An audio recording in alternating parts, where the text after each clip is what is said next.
Hermanos, vamos a continuar estudiando con nuestra materia de apologética. Estamos revisando las doctrinas heréticas falsas en contra de Cristo. Hemos visto los ebionitas del siglo I después de Cristo, obviamente, el docetismo, el gnosticismo, el monarquianismo adopcionalista o dinamista, cuyo representante fue Teodoro de Bizancio. Vimos también el montanismo y estamos ahora por revisar el encratismo. ¿Ok? Por el encratismo encontramos a un representante que se llamó Julio Casiano, y la doctrina de este hombre, que tiene por título encratismo, así se le conoce a la doctrina de Julio Casiano, promovían el ascetismo, orientado también con tendencias gnósticas, y ellos tenían una tendencia ascética, o sea, pugnaban por irse a refugiar a lugares alejados de la civilización. Ellos promovían una filosofía de aislamiento, una filosofía de irse a esconder, literalmente a buscar en lugares desérticos su vida espiritual. Rechazan el matrimonio. Era un grupo que rechazaba el matrimonio, el comer carne y el tomar vino. Ellos tenían ese rechazo hacia el vino, hacia comer carne y hacia el matrimonio. Se les conocía como los encratistas, o cuya filosofía es el encratismo. Esa es una herejía porque pues el rechazar el matrimonio pues es desde luego antibíblico. Dios estableció el matrimonio, y con respecto al vino y la carne pues también tenemos ya en la palabra de Dios principios que nos permiten entender qué es lo que Dios pide con respecto a estos alimentos. ¿Ok? Otra de las filosofías falsas que se levantaron atacando la deidad de Cristo eran los marcionistas, el marcionismo. El marcionismo. Ahí el representante principal se llamaba Marción, que era originario de una región de Turquía. Marción. ¿Qué enseñaba el marcionismo?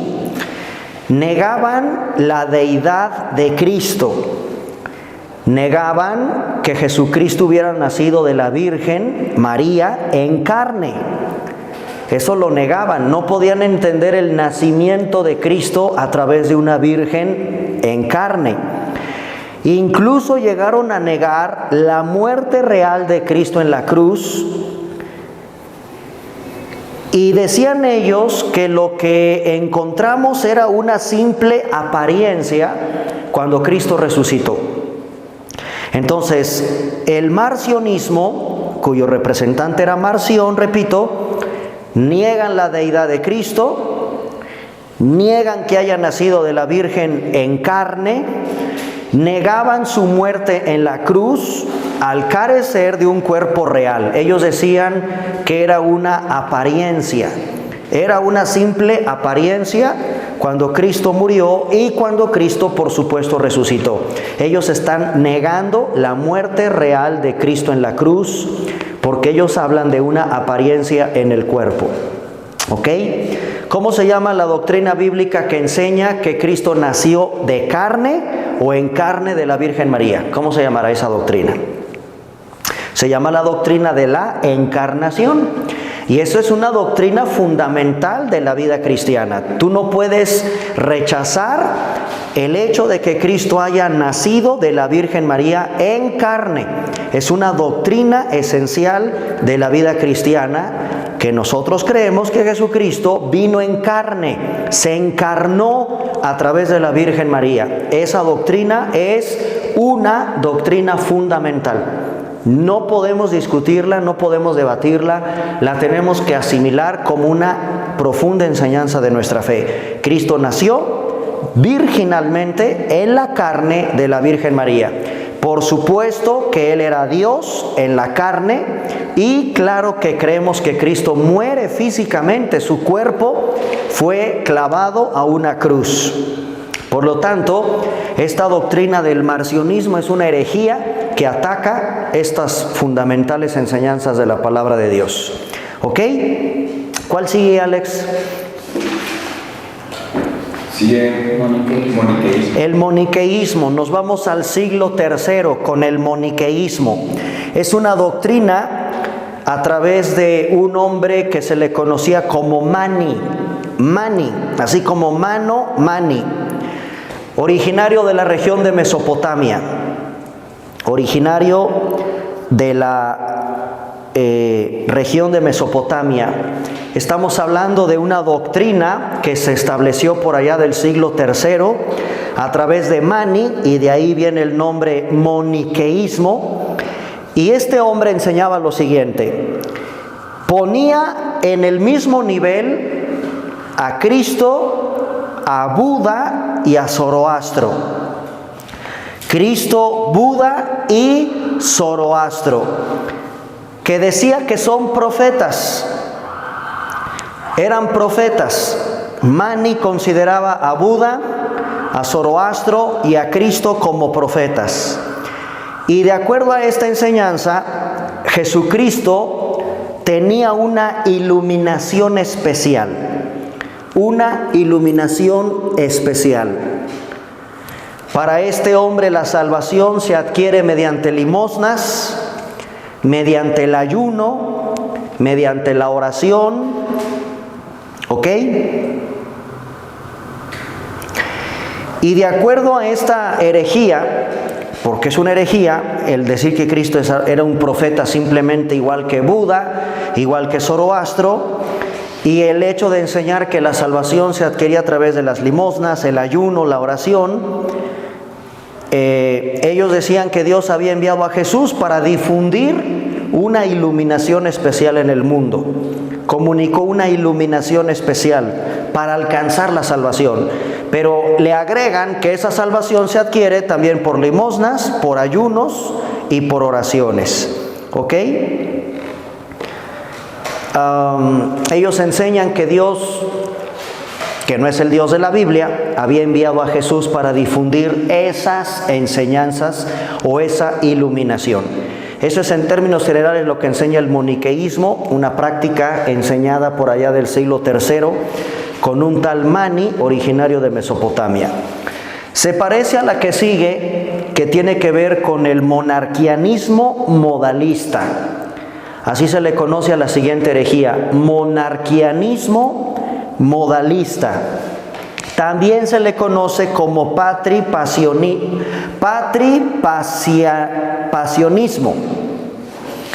A ver, se le llama monarquianismo modalista o patripasianismo. La van a encontrar con esos dos nombres, como el monarquianismo modalista o como el patripasianismo. El representante de esta corriente era un tal Noeto, así se llamaba, Noeto, de la región de Esmirna. ¿Ok? Este hombre tiene un rechazo al dogma de la Trinidad. La principal herejía del monarquianismo modalista o patripasianismo, originario este representante de Esmirna, así se llama la región, hasta una carta del Apocalipsis es las cartas a Esmirna. Noeto se llamaba, y este hombre tiene un rechazo al dogma trinitario. ¿Por qué rechazaba la Trinidad? Porque decía él que se pone en peligro la unidad de Dios. Al poner en peligro la unidad de Dios, este autor consideraba que era totalmente una aberración creer en la Trinidad. Por lo tanto, el principal punto de esta doctrina, el monarquianismo modalista o el patripasianismo, tiene que ver con rechazar la Trinidad, porque decían ellos, eso pone en peligro la unidad de Dios. ¿Ok? La siguiente herejía, que rápidamente vamos a revisar, se llama arrianismo. Arrianismo. Es del siglo IV, por allá del año 320 después de Cristo. Año 320 después de Cristo. siglo IV, y este arrianismo es muy interesante estudiar porque para mí es uno de los antecedentes más claros de donde viene la secta de los testigos de Jehová, el arrianismo. Fíjense lo que enseñaban por allá del siglo IV, mucho antes que naciera el fundador de los testigos de Jehová.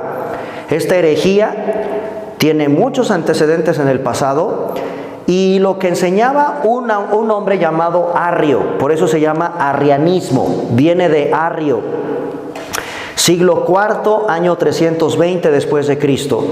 Decía este hombre: Dios produjo a Cristo. Dios produjo a Cristo como el primer y mayor ser de la creación. Dios produjo a Cristo, y esta es la idea de los testigos de Jehová. Por eso los testigos de Jehová no creen que Cristo sea Dios. Dios fue el que produjo a Cristo como el primero y el más grande de toda la creación. El Hijo creó el universo, y el Hijo, al haber sido una creación, era digno de ser adorado como Dios. Ahí ya mezclan al Hijo y al Padre. Lo interesante pues es que este antecedente es exactamente la idea que tienen los testigos de Jehová. Dios produjo a Cristo como el primero y el más grande de todo lo creado. Ese Hijo, dice el arrianismo, creó el universo. Y el Hijo, al haber sido una creación, era digno de ser adorado como Dios. ¿Sí? Obviamente este es un antecedente muy interesante de la secta de los testigos de Jehová, por cómo opinaba Arrio desde el siglo IV, en el sentido de que Jesucristo es el primero y el mayor de toda la creación. Y eso enseña hasta el día de hoy la secta de los testigos de Jehová.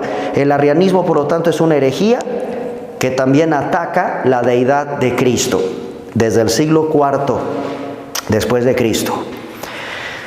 Tenemos el apolinarismo. Apolinarismo. El mayor representante del apolinarismo se llamaba Apolinario de la Odisea. Apolinario de la Odisea. ¿Qué enseñaba el apolinarismo a través de Apolinario de la Odisea? Lo que enseña este hombre es que se niega la doble naturaleza de Cristo. O sea, se niega la divinidad y la humanidad de Cristo.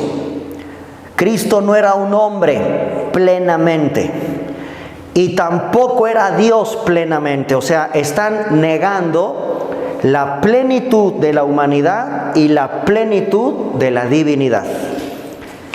¿Qué es lo que enseña el apolinarismo? El apolinarismo está negando la doble naturaleza de Cristo. Cristo es hombre, Cristo es Dios. Pero el apolinarismo niega la plenitud de su divinidad y la plenitud de su humanidad. Decían ellos que Cristo es un ser intermedio, derivado de la unión sustancial de Dios. Cristo es un ser intermedio, derivado de la unión sustancial de Dios. Decían que Cristo, como hombre, no tuvo una mente humana, sino una mente divina. Y no podía coexistir la naturaleza humana con la mente divina de Cristo.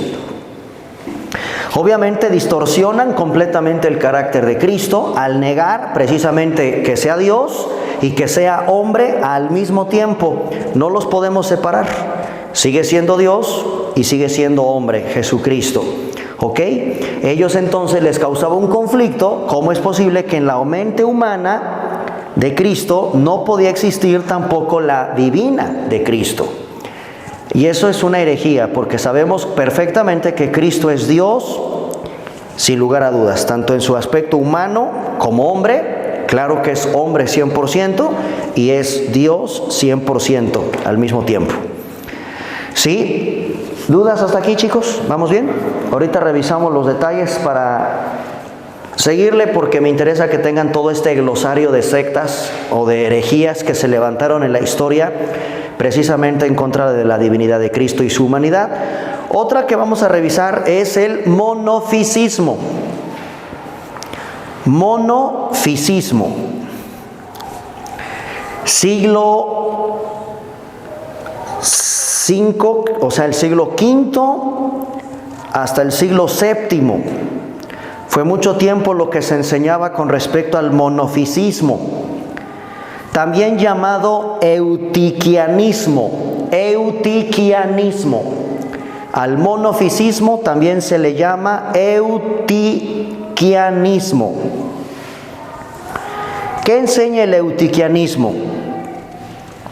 El eutiquianismo cuestiona la naturaleza y persona de Cristo. Otra vez se meten contra la naturaleza y la persona de Cristo. Dice que la naturaleza humana de Cristo fue absorbida por la espiritual. Hablan de una apariencia.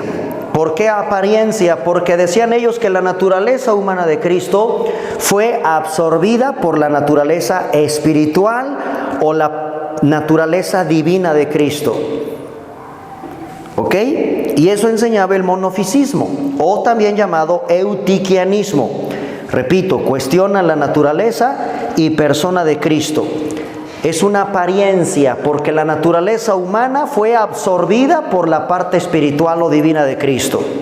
Y eso enseñaba el monofisismo. Otra que sigue es el pelagianismo, Pelagio. Pelagianismo a través de Pelagio.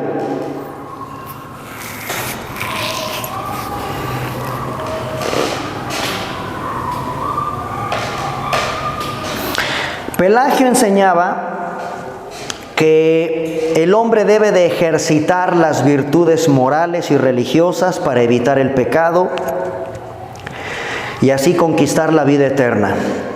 Pelagio, un hombre que enseñaba que debemos de ejercitar las virtudes morales y religiosas, así podemos evitar el pecado y así podemos conquistar la vida eterna. El hombre no necesita de la gracia. Fíjense qué terrible. Este hombre rechazaba todo lo que tiene que ver con la gracia, el tema de la gracia de Dios. El hombre sin la gracia. ¿Por qué? Porque solo debe de ejercitar las virtudes morales y religiosas. Podía evitar así el pecado y conquistar la vida eterna. En términos generales, eso enseñaba el pelagianismo a través de este hombre llamado Pelagio. Hacia un lado la gracia, como ustedes se pueden dar cuenta. Eso es un ataque a la herejía de lo que Cristo hizo por nosotros en la cruz para obtener salvación. Vuelven al tema de las obras. Seguimos con el monotelismo del siglo VII. Monotelismo es una práctica, es una idea, es una filosofía pagana del siglo VII y que enseñaba que en Cristo solo hay una sola voluntad y dos naturalezas.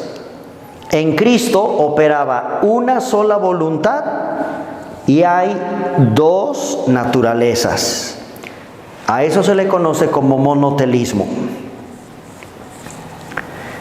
Luego vienen los albigenses. En el periodo de la Edad Media. ¿Ok? Los albigenses en el periodo de la Edad Media decían que había dos dioses. Un Dios bueno y un Dios malo. El Dios bueno es Jesús en el Nuevo Testamento. Solo que Jesús, que es Dios, tenía la apariencia de un ser humano. Tenía la apariencia de ser hombre. Pero hablan de esos dos dioses, el Dios bueno, el Dios malo. Cristo en el Nuevo Testamento es ese Dios bueno. Y Jesús es ese Dios, pero tenía una apariencia de ser hombre. Ellos no afirman que Cristo sea hombre como tal, les da miedo entrar a eso. ¿Ok? Eso enseñaban en la Edad Media los albigenses.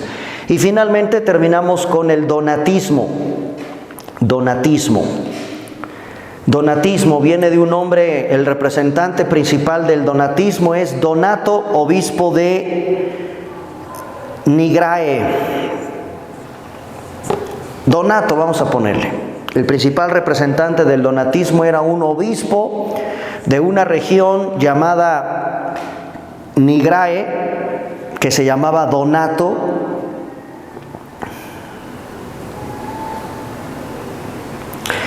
Y lo que enseñaba el donatismo tiene que ver con el bautismo y la cena del Señor, ¿ok? O sea, se metía a las dos prácticas que como cristianos celebramos, que es el bautismo y la cena del Señor. Y este hombre enseñaba respecto a la efectividad del bautismo y de la cena del Señor, que tenían que quienes participaban de eso tenían que tener un carácter moral. Un carácter moral, y ese carácter moral te lo va a impartir un ministro del Señor, un ministro de Cristo. Si estabas en pecado, se invalidaba tu bautismo y participar de la cena del Señor. Se invalidaba. En otras palabras, ellos hablan entonces que la efectividad del bautismo y de la cena del Señor tiene que ver con el carácter moral del ministro y de quien lo recibe, de quien recibe el bautismo y la cena del Señor. Y si estabas en pecado, se invalidaba completamente la práctica del bautismo y la práctica de la cena del Señor. A eso se le llama donatismo. ¿Ok? Ahí están. ¿Sale? Estas son las principales corrientes heréticas, herejes, que se han levantado en contra, ya sea de la deidad, de Cristo, de su humanidad, y que son importantes que ustedes las tengan porque se pueden dar cuenta cómo hay una característica muy peculiar en todas. ¿Qué es lo que les llama la atención después de haber revisado todas ellas? ¿Qué les llamó la atención? Leo, ¿qué te llamó la atención? Pues nada más que quieren atacar la deidad de Cristo. Ajá. Pero ¿por qué les costará tanto trabajo? ¿Por qué atacan eso? yo creo que a lo mejor por el poco conocimiento que se tenía en esas épocas, ¿no? O que era muy fácil desviarse. Tal vez creciendo yo que en su corazón ellos sí intentaron agradar a Dios o buscar la forma correcta de buscar de Dios, pero pues fueron engañados. Ok. Sí hay un engaño ahí. Alex, ¿qué te llamó la atención? Además de todo lo que hemos visto, me llama la atención la similitud que tienen los lugares geográficos donde se levantan todas estas sectas. Ok. ¿Dónde notas que hay un auge? En la parte de Medio Oriente, Ajá. la parte de Turquía, Sí, Mesopotamia, lo que es Irak, Irán. Estudiar un poquito más a fondo, pues por todo lo que hemos visto a lo largo de la Biblia, esta similitud que tienen los lugares geográficos, yo creo que es un punto que me llama la atención. Muy bien. Ok, chicos, pues ahí tienen esta lista de herejías que se han levantado en la historia, muy importantes para que tengan una idea. A ver, ahora yo les voy a preguntar, les voy a hacer una serie de preguntas y vamos a revisar con respecto a Jesús. Estamos acerca de Jesucristo, estamos hablando de Cristo. ¿Quién fue Jesús? A ver, si yo les preguntara quién fue Jesús y me hablaran de su humanidad, ¿qué me tendrían que decir? ¿Quién fue Jesús? Ahora platíquenme de ese Jesús humano. ¿Qué hizo, humanamente hablando? ¿Qué características podemos notar de su humanidad? Podemos incluso irnos desde su nacimiento, cómo fue concebido. Ahí podemos ver algo de la humanidad. ¿Qué, Leo? Fue su nacimiento virginal. Ok, o sea, sí nació como un bebé normal, pero ¿en dónde se encuentra la parte que lo hace diferente de nosotros? Nosotros nacimos hombre, mujer, nuestros padres, pero él fue mujer y pues divinamente, por él mismo. No sé cómo decirlo sin decir algo indebido.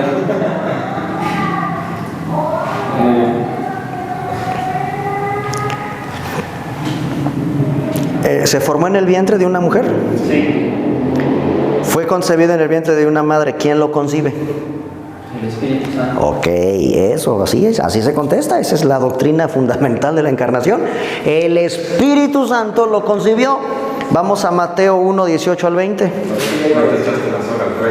No, así fue concebido en el vientre de una madre, sí, de una mujer. ¿Quién lo concibió? El Espíritu Santo, no digas José. Mateo. Ni María misma. El Espíritu Santo lo concibió. Mateo 1 del 18 al 20. Y Leo, tú lees Lucas 1 del 34 al 35. Ahora, esa mujer cubrió los 9 meses que tiene que perdurar un bebé en el vientre para nacer, o nació prematuro. ¿Qué dice la Biblia con respecto a que esa mujer sí cumplió a cabalidad con su embarazo? A ver, vamos primero a Mateo 1 del 18 al 20.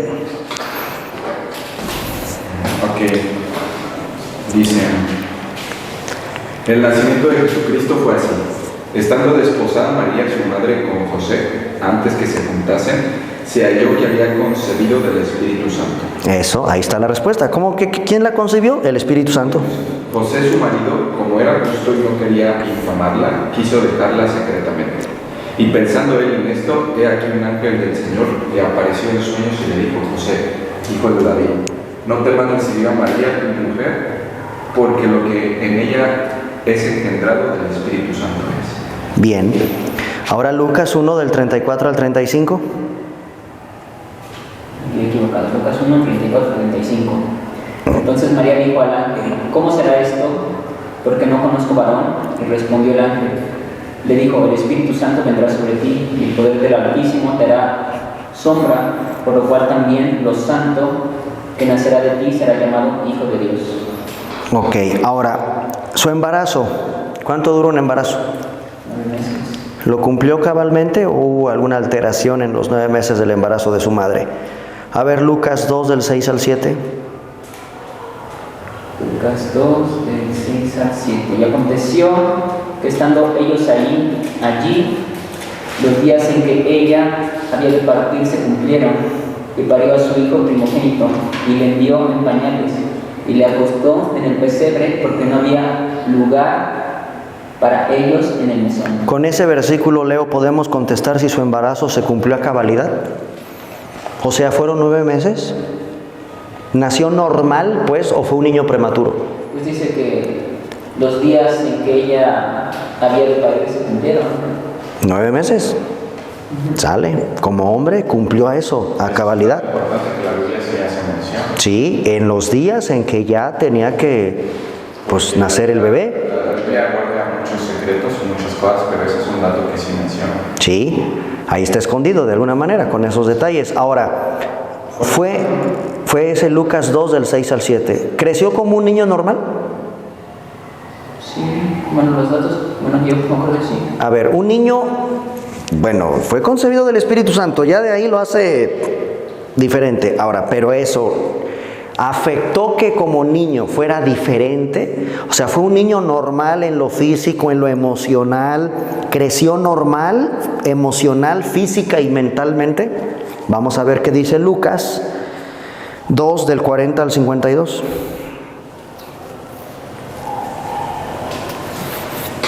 Y el niño crecía y se fortalecía en el espíritu, lleno de sabiduría y de gracia de Dios. Y la gracia de Dios era sobre él. Y sus padres iban todos los años a Jerusalén a la fiesta de la Pascua. Y cuando él fue de 12 años, ellos subieron a Jerusalén conforme a la costumbre de la fiesta. Y acabados los días, volviendo ellos, se quedó el niño Jesús en Jerusalén, sin saberlo José y su madre. Y pensando que estaba en la compañía, anduvieron camino de un día y le buscaban entre los parientes y entre otros conocidos. Y cuando no le hallasen, volvieron a Jerusalén buscándole. Y aconteció que 3 días después salieron en el templo sentado en medio de los doctores, oyéndoles y preguntándoles. Y todos los que oían estaban atónitos de su entendimiento y respuesta. Y cuando le vieron se maravillaron. Y dijo a su madre: Hijo, ¿por qué has hecho así? Aquí tu padre y yo te hemos buscado con dolor. Entonces él les dijo: ¿por qué me buscáis? ¿No sabéis que es menester que yo estuviese en el negocio de mi padre? Mas ellos no entendieron las palabras que él les habló, y descendió con ellos y vino a Nazaret y estaba sujeto a ellos. Y su madre guardaba todas estas cosas en su corazón, y Jesús crecía en sabiduría, y Jesús crecía en sabiduría y en estatura, y en favor para con Dios y de los hombres. Con esos versículos yo creo que por supuesto tuvo un desarrollo físico, mental y emocional normal. Sí. ¿A qué edad llegó? Su madurez. ¿A qué edad fue su madurez? A los 30. ¿Habrá algún versículo que nos diga la edad? A ver, Juan 8:57. Ese niño, ahí sí nos dice la Biblia que tenía 12 años. Pero ¿a qué edad llegó a la plenitud de su madurez? O sea, ¿en qué edad murió, pues? ¿A qué edad Jesús, humanamente hablando, llegó al límite de su edad? 8:57. 2. Perdón, a ver, déjeme ver. 8:57. Dice, dijéronle entonces los judíos, aún no tienes 50 años y has visto a Abraham. Ok, al menos ahí hay una pista. No llegó a los 50 años. No tienes ni 50 años. Y dices que viste a Abraham. No habrá otro versículo que nos deje entrever a qué edad murió. Sí dice uno en qué edad lanzó su ministerio público. Empezó a predicar. Sí lo dice la Biblia. De ahí que nosotros tenemos un cálculo de su muerte que fue a los 33 años. Porque con base en este versículo que quiero que me encuentren, que dice, a partir de la edad, era Jesús de la edad de, y ahí da la edad cuando comenzó a predicar y enseñar. Y a partir de ahí, pues contamos los 3 años y medio de su ministerio, y es entonces que llegamos a que Cristo muere a los 33 años. ¿Cuál será el pasaje que nos diga cuál fue la edad en la que él lanzó su ministerio público? Ya vimos que en Juan dice no tenía ni 50 años. Lucas 3:30. A ver, ¿qué dice? Viene. Viene Leo, viene. No seré muy sabiondo, pero viene.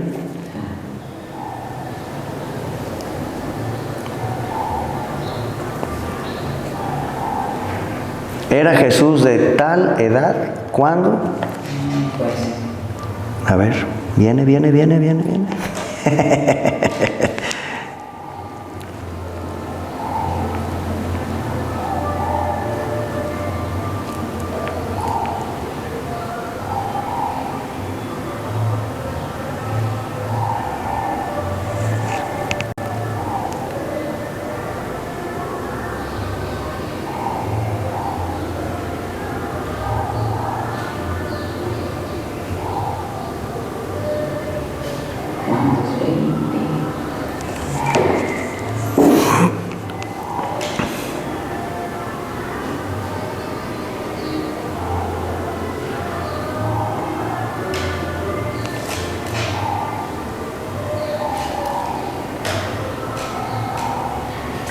Sí, Lucas 3:23.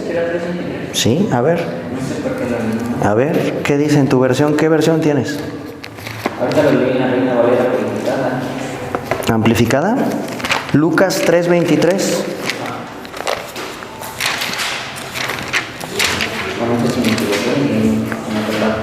A ver, viene, Alex.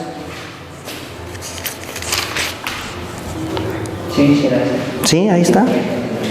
Lucas 3:23. Y el mismo Jesús comenzaba a ser como de 30. Ahí está. Ya, con ese versículo.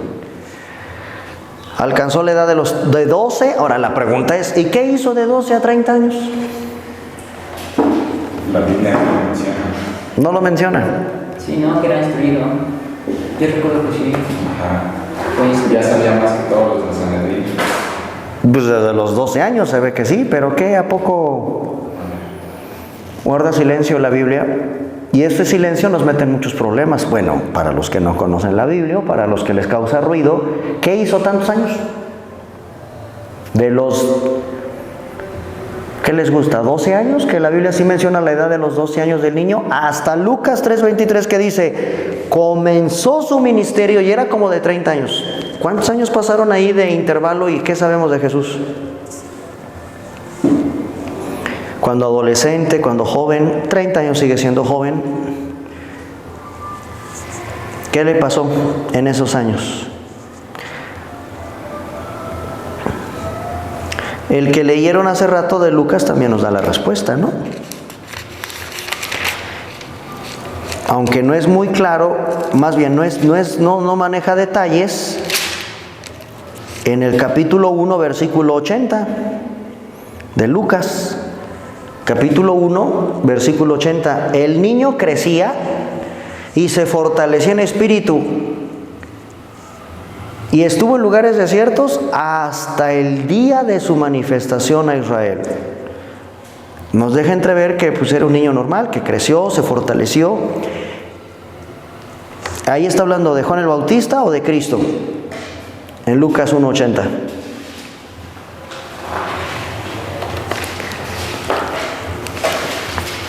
Ese es Juan el Bautista, ¿no?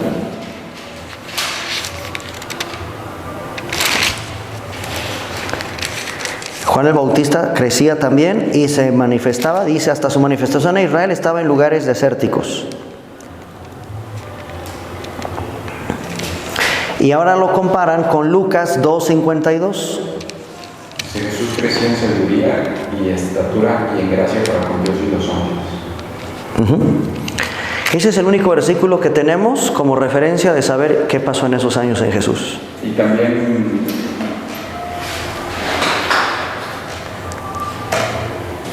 nutre la doctrina de la encarnación. Al mencionar que como niño se desarrollaba. Claro, tuvo un crecimiento normal. Como hombre, como un ser humano normal, tuvo su crecimiento, se desarrollaron sus huesos, sus músculos, claro, así es. Ok, entonces el único pasaje que tenemos bíblico para contestar ¿qué hizo en tantos años? Es Lucas, capítulo 2, verso 52, exactamente. El niño crecía, Jesús crecía en sabiduría y en estatura, en gracia para con Dios y los hombres, en las dos áreas. ¿Sale? Ahora, respecto a sus rasgos humanos, tenía necesidades. Si eres humano, el solo hecho de ser humano tienes necesidades. Por ejemplo, tocante a lo físico, me refiero. ¿Tuvo hambre? Sí. Mateo 4:2. ¿Tuvo sed? Sí. Mateo 19:28. ¿Se cansaba? Sí. Marcos 4:38. ¿Respiraba? Sí. Lucas 23:46. En lo emocional, vamos a revisar a Jesús, el Jesús emocional. ¿Expresaría pena? Sí. ¿Asombro? Dolor también. ¿Rabia? Bueno, no rabia, soy muy feo. ¿Se enojaba? Sí. ¿Dolor? Sí. ¿Compasión? Sí. Ahora, fíjense esta. ¿Estuvo tentado a pecar? Sí. Sí, también, claro. También fue tentado a pecar. Por Satanás. Sí, claro. ¿Lloró? Sí, Juan 11:35. Entonces, fíjense, tuvo hambre, tuvo sed, se cansó, respiraba. En lo emocional se expresó pena. A ver, vamos a ver Mateo 26:38. ¿A qué se refieren con que expresó pena? Asombro. Marcos 6:6 también. Primero vamos a Mateo 26:38. Expresó pena. Luego asombro. Marcos 6:6. Entonces él les dice: mi alma está muy triste hasta la muerte. Quedaos aquí y velad conmigo. ¿Cuál es ese, Leo? En Mateo 26:38. Bueno, expresó pena. No es una pena que me da pena ir a preguntar a la gente, sino... Esa habla de tristeza. Es como una pena de pena. Estoy, tristeza. Está pesadumbrado, está muy dolido, afligido. El asombro viene en Marcos 6:6, dice: estaba asombrado de la incredulidad de ellos, fui a las aldeas de alrededor enseñando. Estaba asombrado, pero fíjense qué dice la Biblia que le asombra. La incredulidad. Qué tremendo, ¿no? Le asombra la incredulidad de ellos.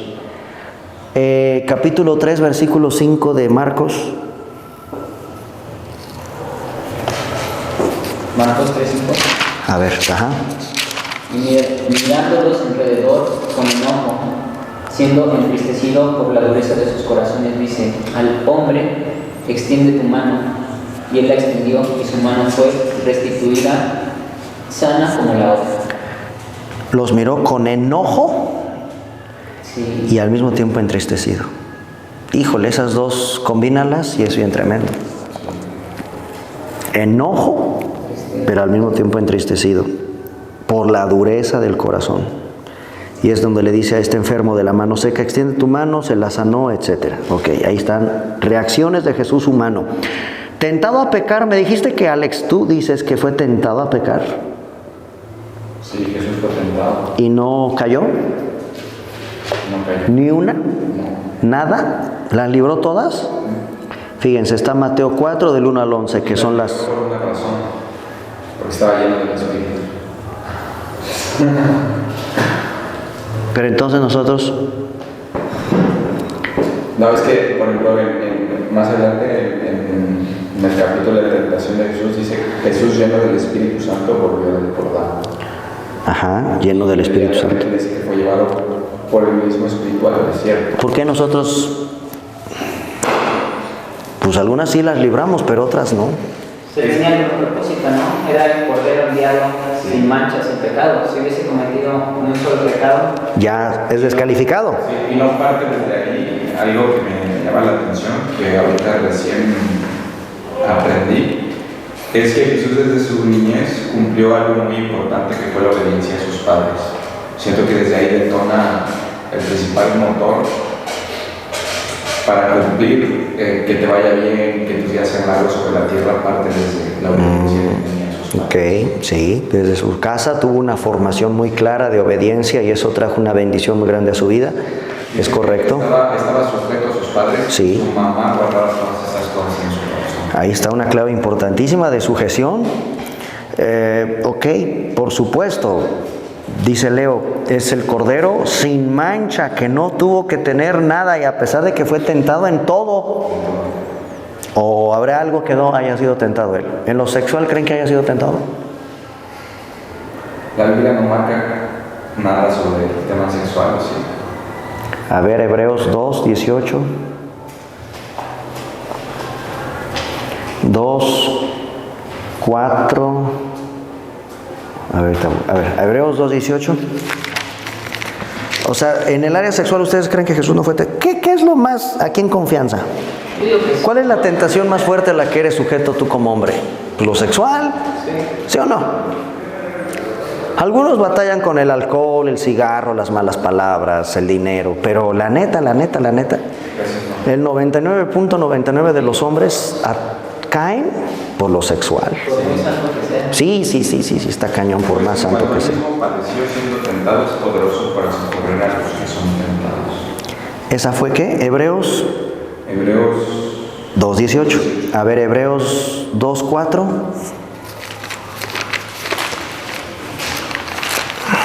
testificando Dios únicamente con hechos, con señales y prodigios.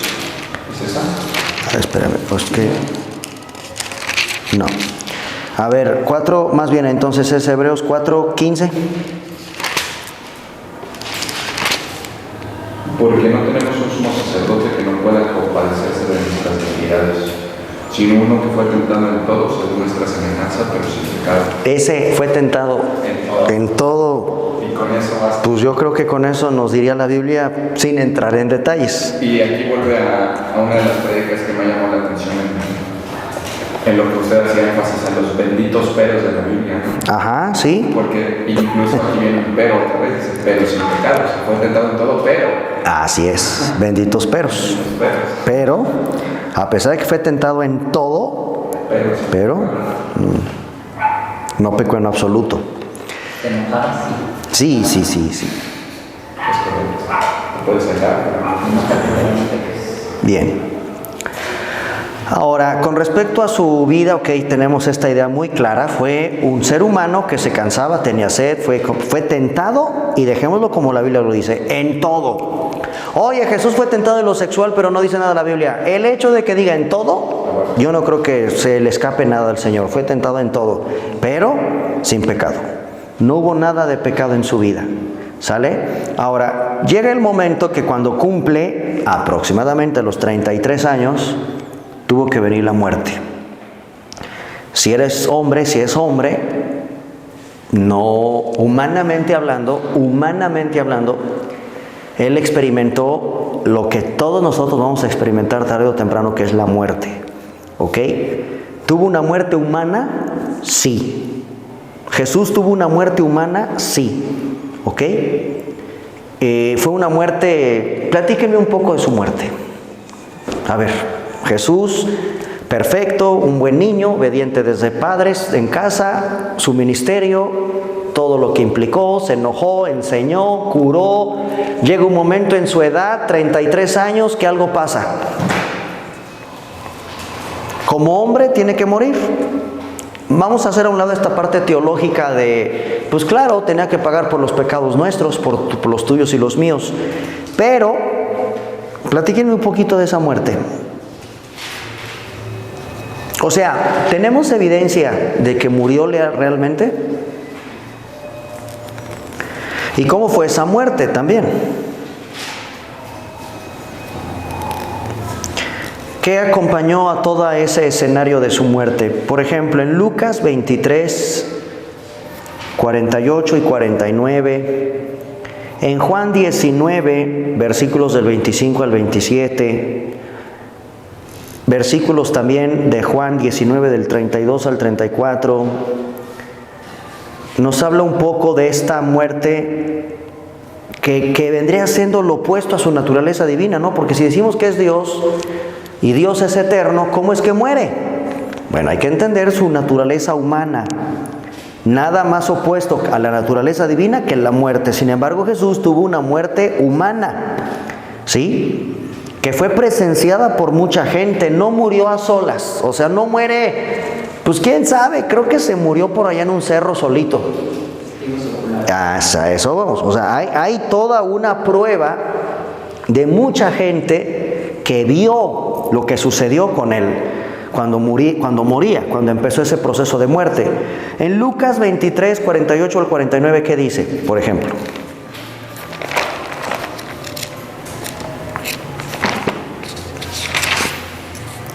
fíjense, Lucas 23, 48 y 49. Dice, y toda la multitud de los que estaban presentes en este espectáculo, viendo lo que había acontecido, se volvían golpeándose el pecho. Pero todos sus conocidos y las mujeres que le habían seguido desde Galilea estaban lejos mirando estas cosas. A mí me llama la atención cómo la Biblia sí nos permite ver que no fue una muerte solitaria. Un montón de gente, dice, toda la multitud de los que estaban presentes en este espectáculo, o sea, todo lo que pasó ahí en el Gólgota. Empieza a caer las tinieblas a mediodía, las 7 palabras de Cristo en la cruz, todo ese escenario del Gólgota, ¿no? A eso se está refiriendo Lucas, que veían todo lo que estaba aconteciendo y regresaban golpeándose el pecho. Y muchos conocidos y mujeres que estaban ahí estaban contemplando de lejos lo que estaba pasando. O sea, llama la atención que hay varias personas viendo todo eso. En el Evangelio de Juan, capítulo 19, versículos del 25 al 27,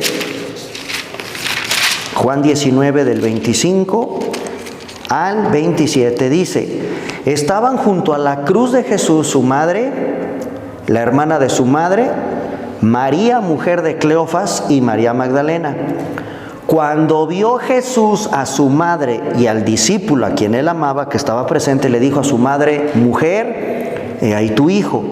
Después dijo al discípulo, he ahí tu madre. Y desde aquella hora el discípulo la recibió en su casa.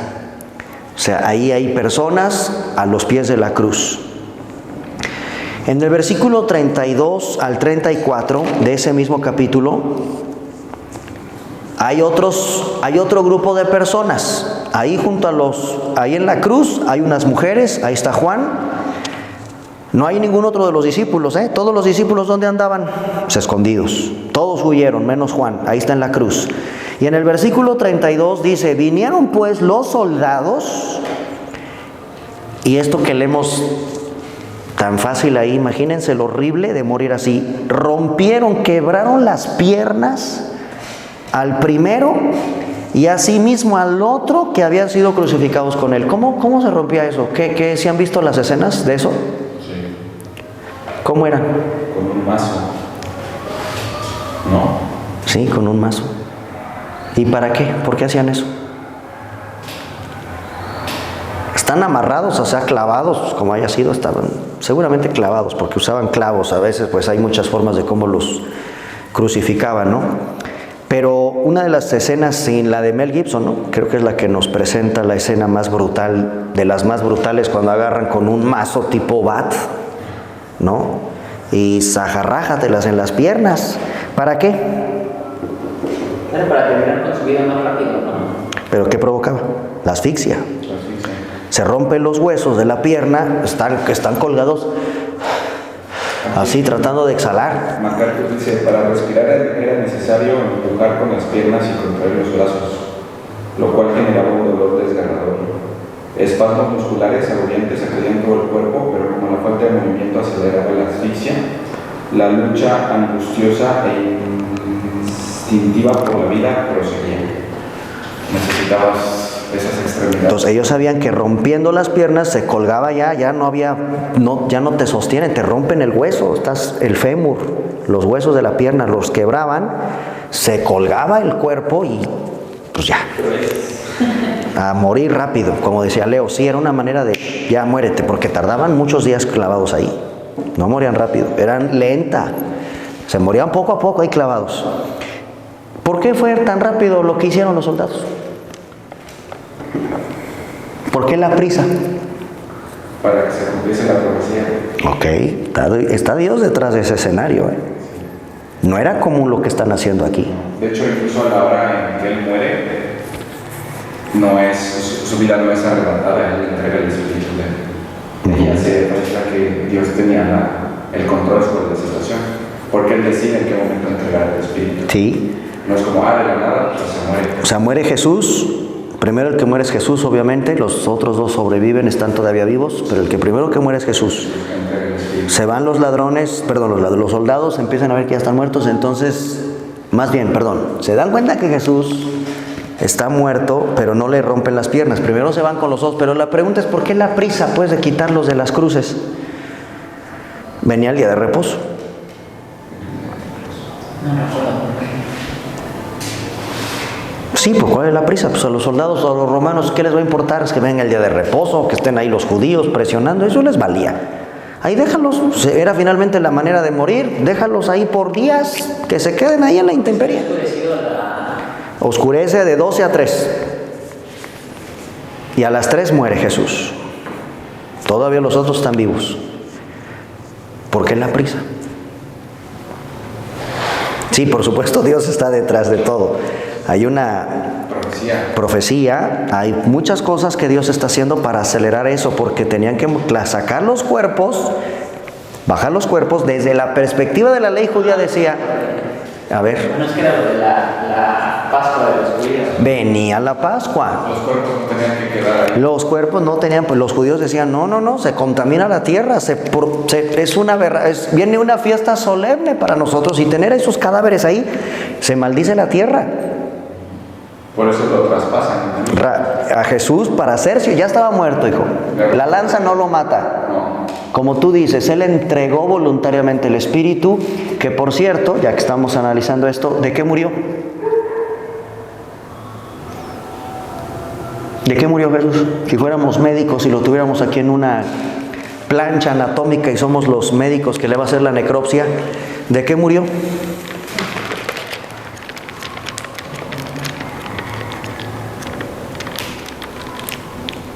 Cuando los soldados se dan cuenta, ya él está muerto. A las 3 de la tarde expiró, entregó el Espíritu. ¿De qué murió? Vamos al Salmo 22. Su corazón estalló. ¿No dijo usted que su corazón le explotó? Sí, bueno, no lo digo yo. Salmo 22, vamos a ver el dictamen médico del Salmo 22, versículo 14.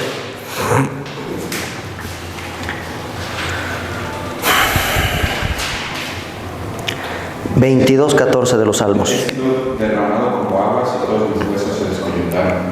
Mi corazón fue como cera derritiéndose en medio de mis entrañas. Ahí está.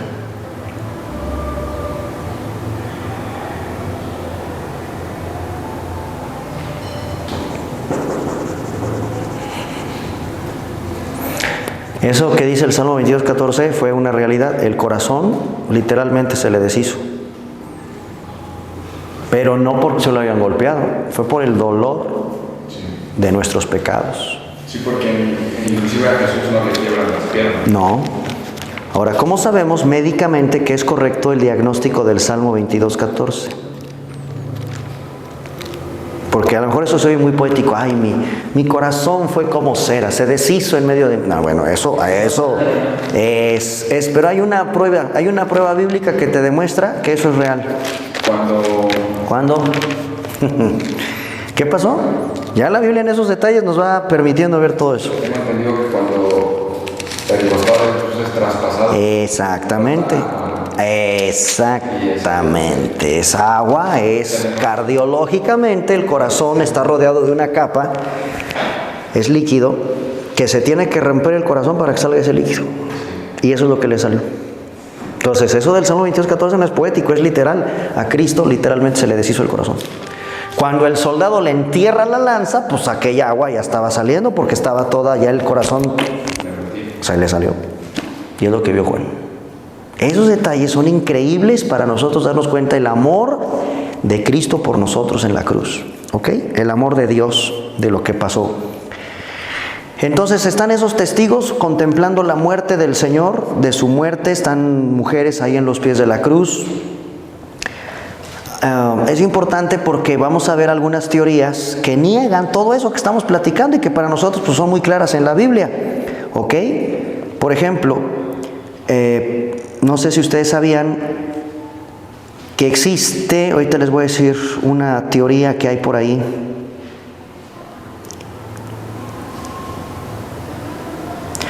Por ejemplo, la teoría Kearsarge Lake.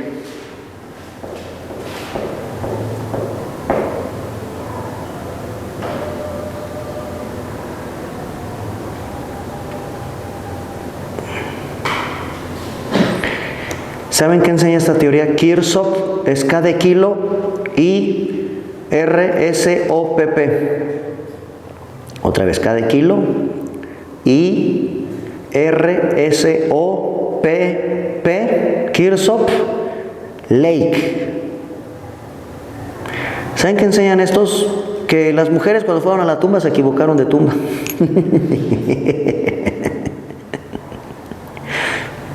Como dice que fueron temprano al sepulcro y encontraron un jardinero y le preguntaron por el cuerpo del maestro y ese hombre les dijo, no, pues no está aquí. Entonces ellas salieron corriendo y era una tumba equivocada. No manches. Bueno, pues todos esos detalles, de todos esos detalles hay que estar preparados para saber contestar con respecto a la muerte de Cristo. Ahí ustedes pueden ver, quizás en las redes, ¿qué es eso? No en las redes, del Google, eso de la teoría de Kearsarge Lake. Pero son importantes los detalles en la Biblia porque nos permite defender la fe que tenemos en Cristo. Que Cristo sí murió, la crucifixión fue real, lo clavaron realmente, muere realmente, no fue un teatro, no fue un show, no es de que se desmayó como también existe en la teoría del desmayo. Ahorita las vemos, esas teorías. Es que dicen que se desmayó. No se desmayó. Se murió literalmente. Un soldado le entierra la lanza para cerciorarse precisamente que está muerto. Y está muerto. ¿Sale? Los judíos querían descartar también esa parte, ¿no? Claro. Sí. Ellos no querían que, pues ahora sí que el pueblo realmente tuviese su fe, su esperanza en Cristo. Lo que ellos pues, no lo consideraban precisamente pues el Mesías. Ajá. Fue enterrado, ¿ok? También, o sea, lo bajan de la cruz y lo tienen que enterrar de acuerdo con la costumbre de la época en una tumba. ¿Sí? Todo eso habla de un ser humano normal, o sea, era un ser humano que tenía que, el cadáver tenía que ser tratado como un cadáver de un ser humano. Muere, lo tienen que sacar de la cruz, quitarle los clavos, las espinas, bajarlo. Ahí están las escenas de las películas de que lo ponen, y ahí hay una famosísima escultura. ¿Cómo se llama esa escultura que representa a ese Jesús muerto en los brazos de su madre?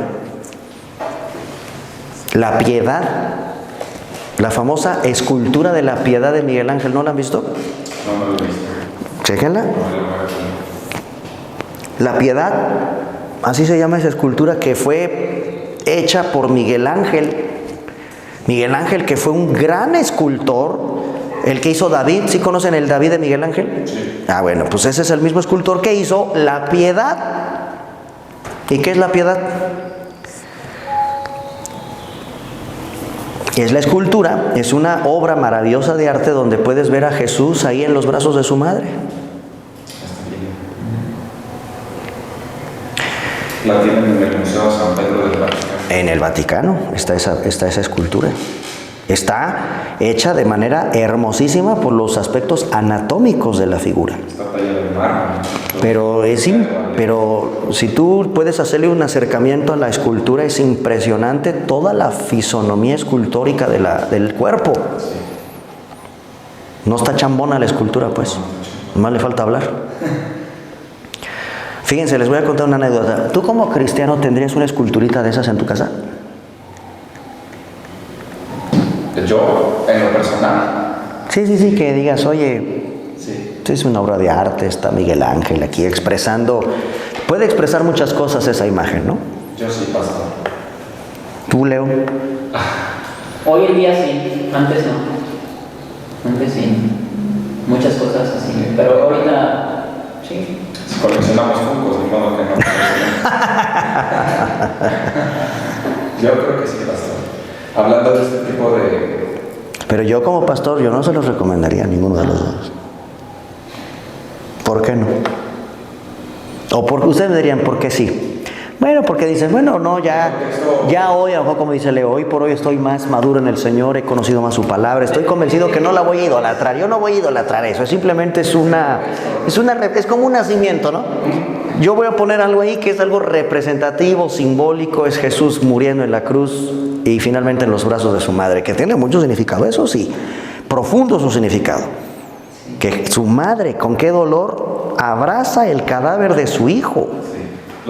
Es algo ilustrativo. Sí, pero si tú me preguntas, pastor, ¿me están regalando o me gusta esa esculturita? Yo no se les recomendaría, hijo. Yo te diría, no la tengas en tu casa.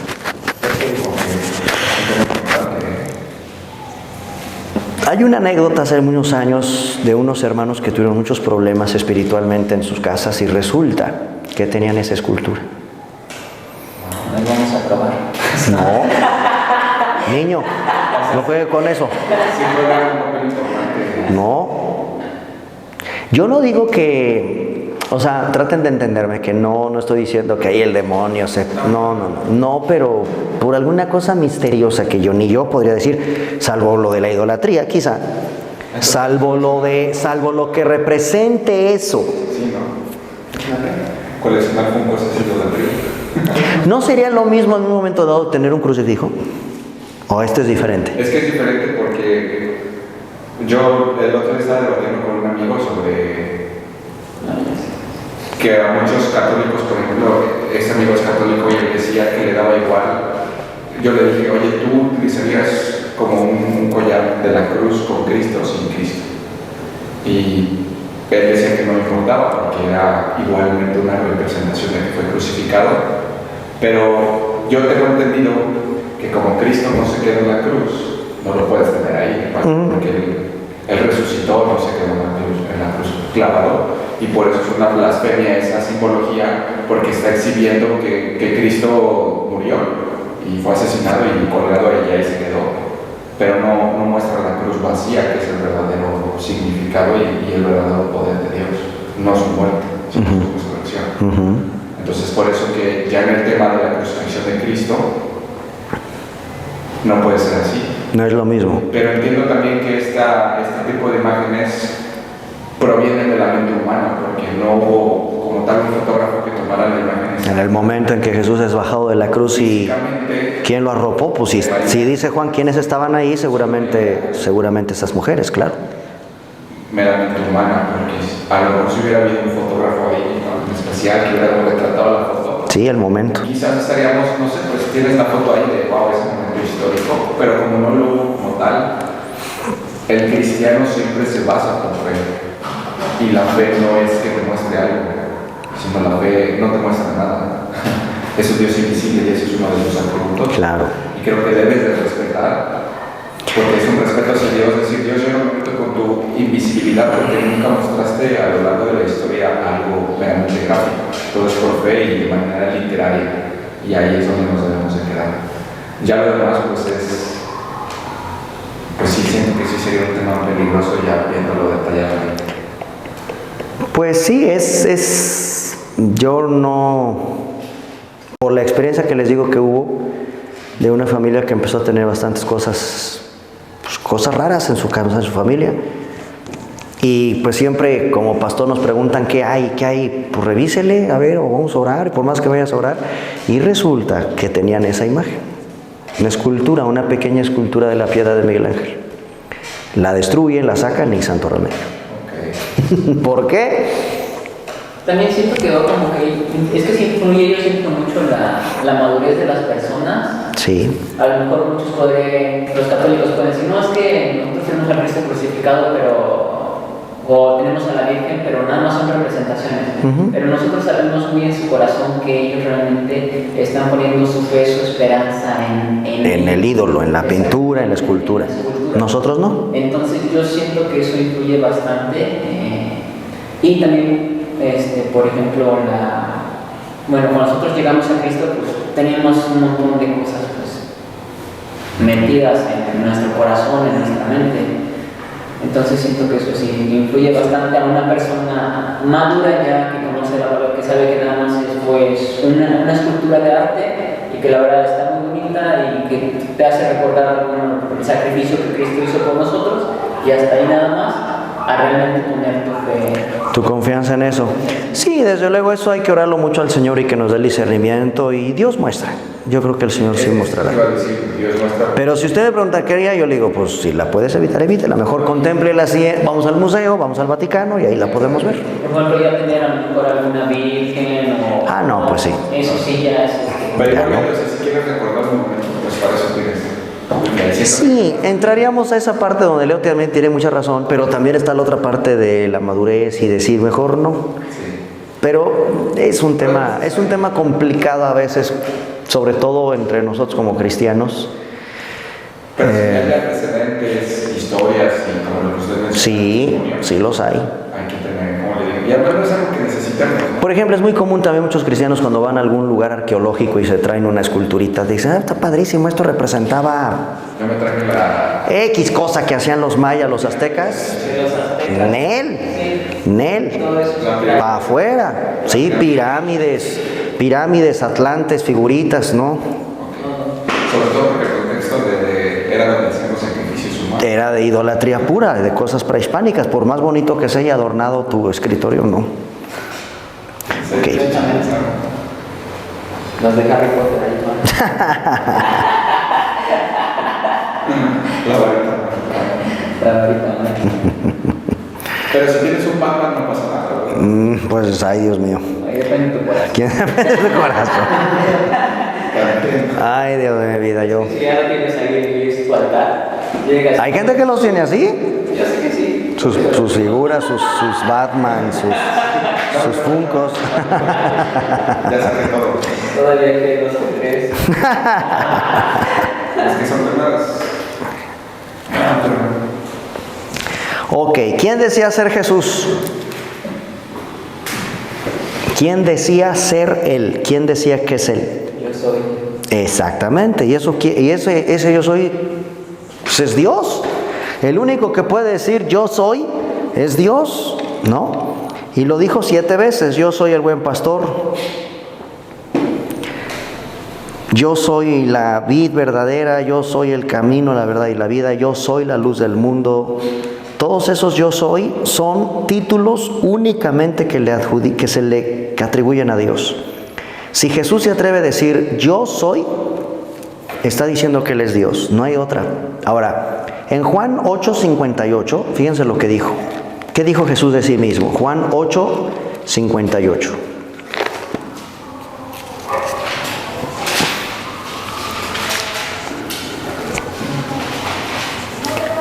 Juan 8:58.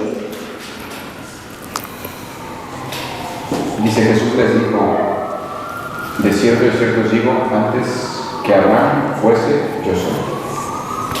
Pues solo Dios puede decir eso. Juan 5:18, por el yo soy, y no solo un puente, porque dice yo antes de que estuviera Abraham yo soy, sino se está adjudicándose, yo soy Jehová, Yahweh, yo soy el que soy, es el mismo, lo mismo que le dijo a Moisés en la zarza. En Juan 5:18, ¿se acuerdan que una de las herejías que les dicté decía que el Padre engendró al Hijo? Jesucristo es creación de Dios. No. Juan capítulo 5 versículo 18, ¿qué dice?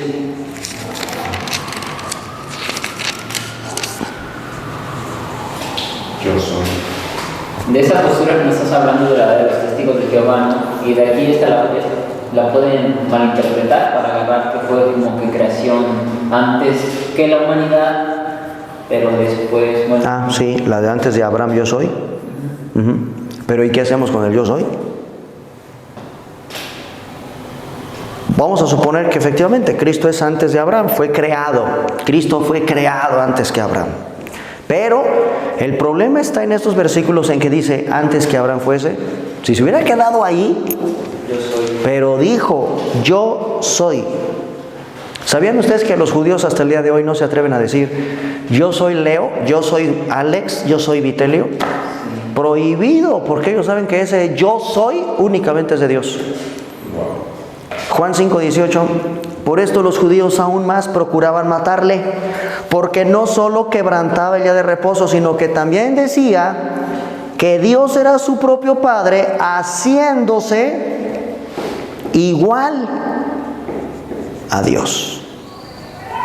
También para los testigos de Jehová está interesante. Los mismos judíos reconocían, los fariseos, usted está diciendo que es Dios, igual a Dios, no engendrado de Dios, igual a Dios. Por supuesto dijo que es el Mesías en Marcos 14 del 61 al 64. ¿Aceptaría adoración Jesús? ¿Permitió que lo adorara? Mateo 28:17. Si no es Dios, otro para los testigos de Jehová, Mateo 28:17. Que yo sepa, solo dice, adorarás al Señor tu Dios, ¿no? Adorarás solo a Dios. Bueno, señores testigos de Jehová. Mateo 28:17, ¿qué dice? Y cuando le vieron, pues le adoraron. Si no fuera Dios, no permitiría ser adorado. Solo Dios. Si aquí permite ser adorado, sin duda, Él está ostentando el mismo ser Dios, punto. Si hubiese sido un ángel, tampoco hubiera aceptado. Desde ese momento, como en el Antiguo Testamento, les hubiese dicho: no, a mí no, o los apóstoles, nadie. No me adores a mí. De que a mí no me adores. Así es. Y aquí dice, lo adoraron. Él es Dios. Mateo 28:18 ya leímos, ¿no? Igual a Dios. Acepta adoración. Mateo 28:18, dice, y Jesús se acercó y le saludó diciendo, toda potestad me es dada en el cielo y en la tierra. Bueno, igual autoridad en Dios, igual en autoridad, es Mateo 28:18, toda potestad me es dada, toda la autoridad. Y nos pide que oremos en su nombre, en el nombre de Él, Juan 14, del 13 al 14.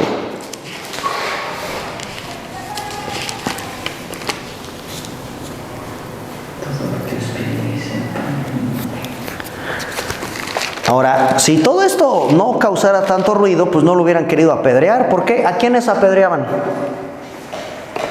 en esa época? ¿A quién más? ¿Por qué? ¿Por cómo murió Esteban? A los blasfemos. Vamos a ver qué le pasó a Jesús en Juan 8.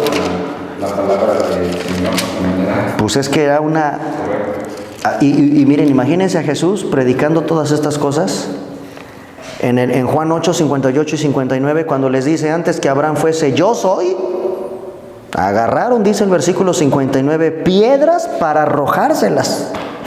O sea, se les causó una indignación, decir, este es un blasfemo. ¿Cómo dice que antes que Abraham? Y está diciendo que él está ostentando el único título que solo Dios tiene, yo soy. Querían apedrearlo.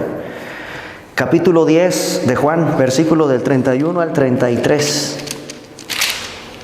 Dice, entonces los judíos volvieron a tomar piedras para apedrearle, porque miren lo que dijo en el versículo 30, Juan 10:30, yo y el Padre, uno somos. Obvio, en el versículo 31 agarraron piedras para apedrearle. Jesús les dijo, ¿por qué buena obra me van a apedrear? Versículo 33, no te vamos a apedrear, sino por la blasfemia, porque tú siendo hombre te haces Dios. Fíjense, o sea, hasta los mismos religiosos, esto no lo entienden los testigos de Jehová, están peor que ellos. ¿Sí o no, Leo? ¿Están peor los testigos de Jehová? Porque al menos estos religiosos entendían que está blasfemando, diciéndose que era igual a Dios. ¿Ya lo vieron? Dice el versículo 33, por ninguna buena obra te vamos a apedrear, sino por tu blasfemia, porque tú siendo hombre, ahí está, Cristo es hombre, te haces Dios. No te haces, es Dios. No, Él es Dios. Ahí estaba frente a ellos Dios mismo. Ahora, en el versículo, en Marcos 14:62. Se escapaba, sí, ¿no? No lo apedrearon, nadie se atrevió a levantar. ¿Por qué? Eso es interesante, ¿por qué nadie le lanzó una piedra? No había llegado su hora para morir. ¿Cómo? No había llegado su hora. Pero de que provocó un zafarrancho. Pero sí decía, procuraba ponerle, pero él se escapó de sus manos. Sí. Dice en Marcos 14:62, Jesús le dijo a los del Sanedrín, yo soy, otra vez, yo soy. Y veréis al Hijo del Hombre sentado a la diestra del poder de Dios y viniendo en las nubes del cielo. Entonces el sumo sacerdote, rasgando sus vestiduras, dijo, ¿qué más necesidad tenemos de testigos? Habéis oído la blasfemia. ¿Qué os parece? Todos le condenaron declarándole digno de muerte. Versículo 65, comenzaron a escupirlo, a cubrirle el rostro, a darle de puñetazos y bueno, diciéndole barbaridad y media. Jesús ahí en el Sanedrín. Y Juan 18, del 5 al 6. Juan capítulo 18, versículos del 5 al 6. Pero Jesús, sabiendo todas las cosas que le habían de sobrevenir, se adelantó y les dijo, ¿a quién buscáis? Le respondieron, a Jesús Nazareno. Y Jesús les dijo, yo soy. Y estaba también con ellos Judas, que se les entregaba. Y fíjense lo que dice la Biblia. Cuando les dijo yo soy, retrocedieron y cayeron a tierra. ¿Ya vieron cómo entonces ese yo soy viniendo de Jesús es Dios hablando? Es Dios el único que puede ostentar ese yo soy. Van para atrás los soldados, se cayeron. Nadie puede permanecer así tan pomposo ante el yo soy cuando Jesús estaba hablando. Para atrás. Vuelven a preguntarle los soldados, ¿a quién, Jesús, ¿a quién buscan? Y ellos dijeron, a Jesús Nazareno, les he dicho que soy yo. Y ya, finalmente sabemos que lo arrestan, ¿no? Todos estos versículos nos habla de que Cristo es Dios. Son declaraciones contundentes de que estamos ante Jesús, que dijo ser igual a Dios. ¿Ok? Igual a Dios.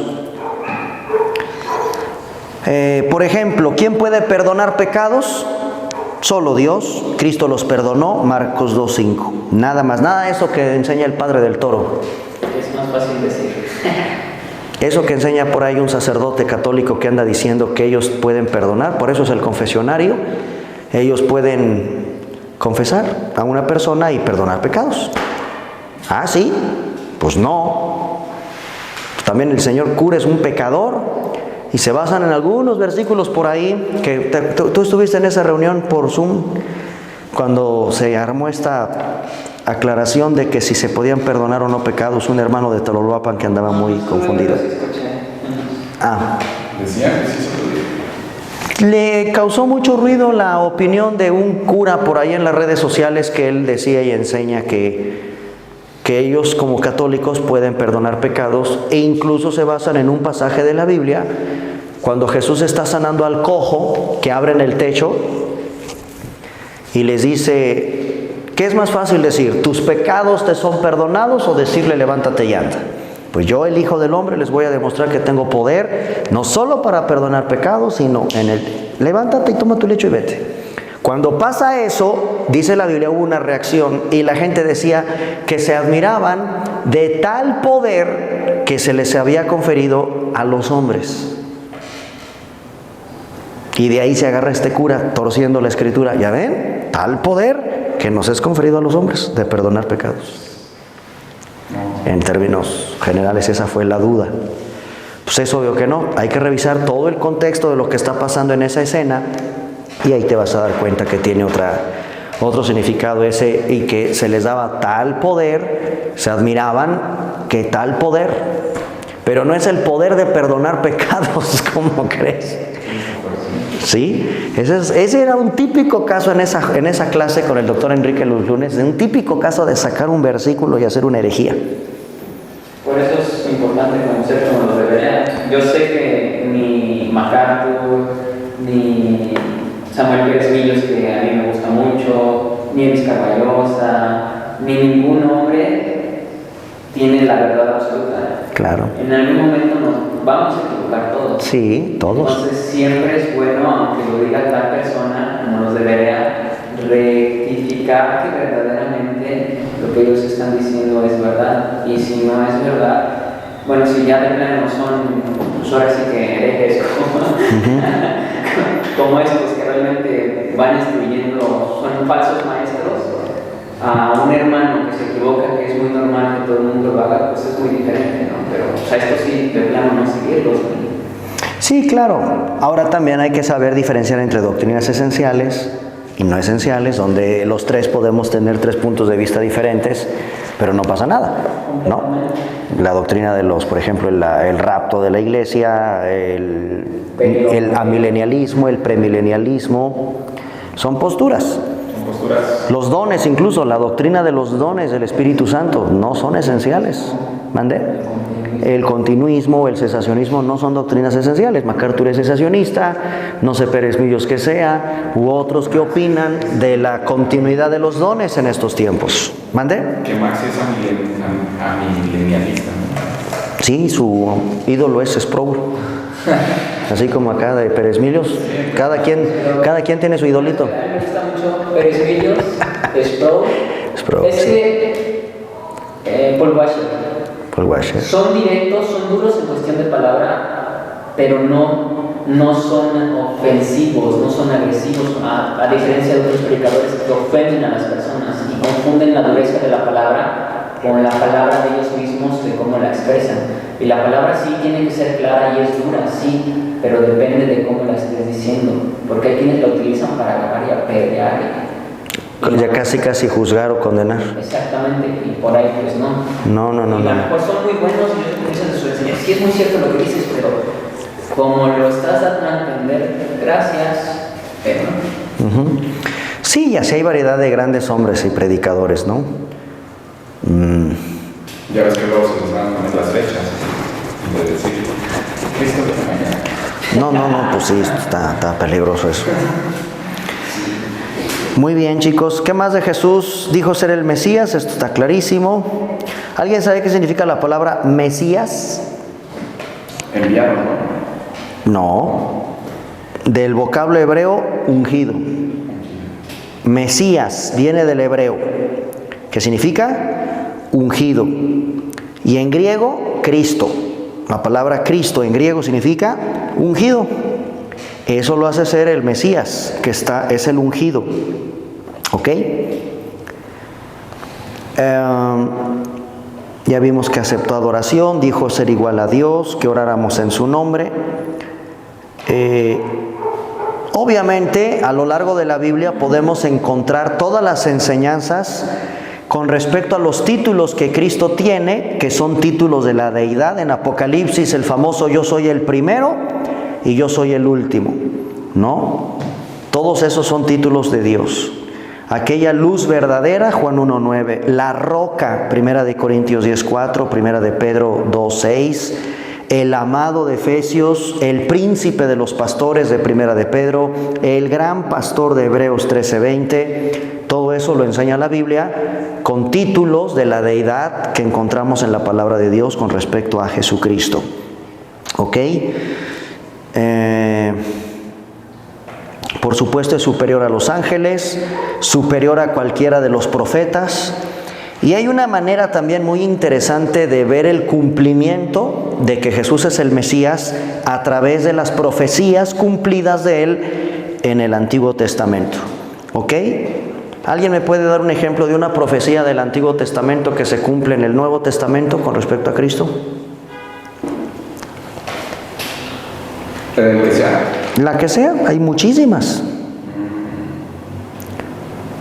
En Salmos dice que repartieron las vestiduras de Jesús. A ver. Y se cumple más adelante también. Muy bien.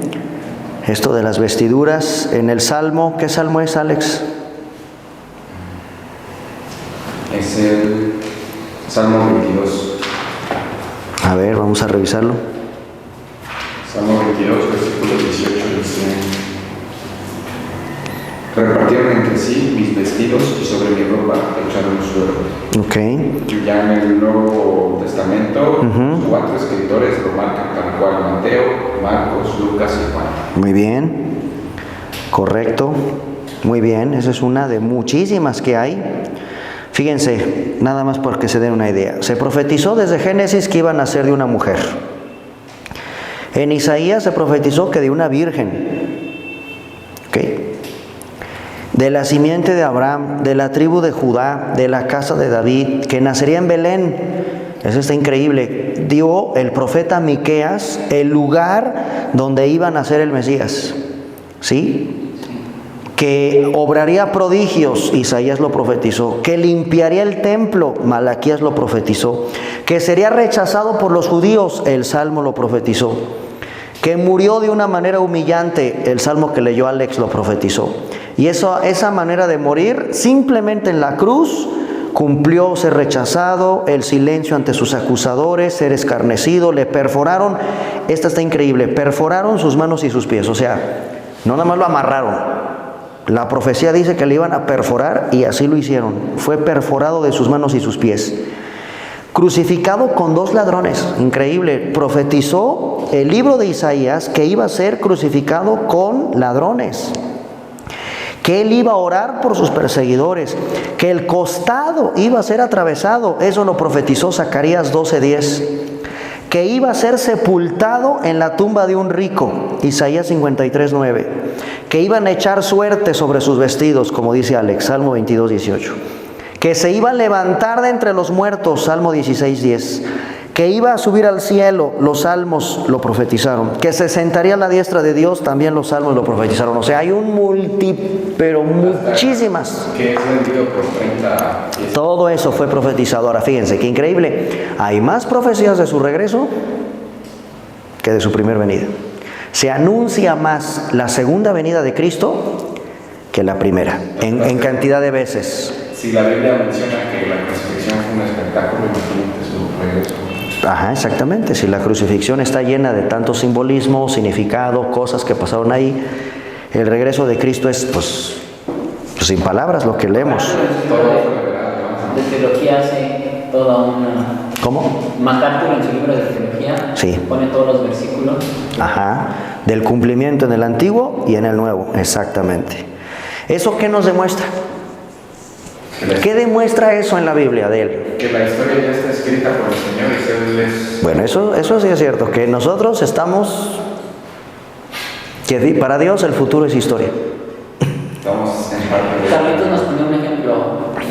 Bueno, para que todas esas promesas se cumpliesen, dice, es similar a que se llenara el estadio Azteca con monedas y yo agarrase una moneda, la aventara y tú a la primera de esos millones de monedas que haya, al primer intento tienes que sacar esa moneda. O sea que es casi imposible que realmente alguien pueda cumplir todas y cada una de esas profecías. En una persona. Que por humanamente es imposible, a menos que seas Dios. Exactamente. Y esos casos. Otra manera entonces es demostrar que la Biblia, con todas este cumplimiento de profecías, aseguran que Jesús es Dios. Que es la verdad absoluta. Y que es la verdad. No hay vuelta de hoja. ¿Sabes? Conociendo estos temas, chicos, ¿qué tenemos que andar buscando en otro lado en verdad? La Biblia está llena de cumplimientos impresionantes y así como se cumplieron, no, imagínate lo que viene. Sí. Y es muy curiosa de toda, no sé si decirlo, toda la tecnología que Dios maneja, todo el poder absoluto o que maneja para trazar la historia, que la manera en que haya elegido que los humanos encontraran la verdad fuese a través de un sistema literario como es así. Exactamente. Pudiendo elegir cualquier cosa tecnológica de los siglos, se quedó a un lado para que uno en su intimidad sea quien lo busque. Exacto.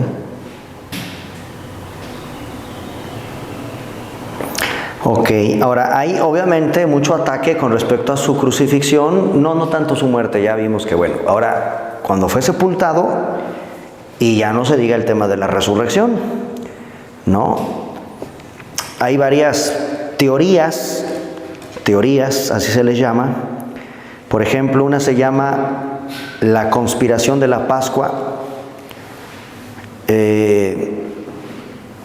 la que les dije hace rato del famoso teólogo liberal Kirsopp Lake, que enseñaba que la tumba que fueron a buscar las mujeres era la tumba equivocada. Háganme el favor.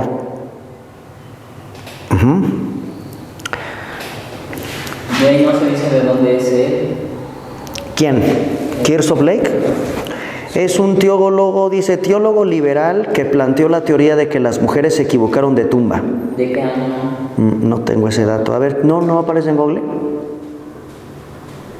¿Cuál es el dato?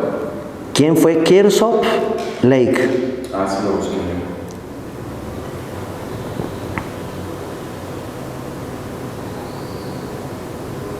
Un erudito inglés del Nuevo Testamento, historiador de la Iglesia y profesor de historia eclesiástica.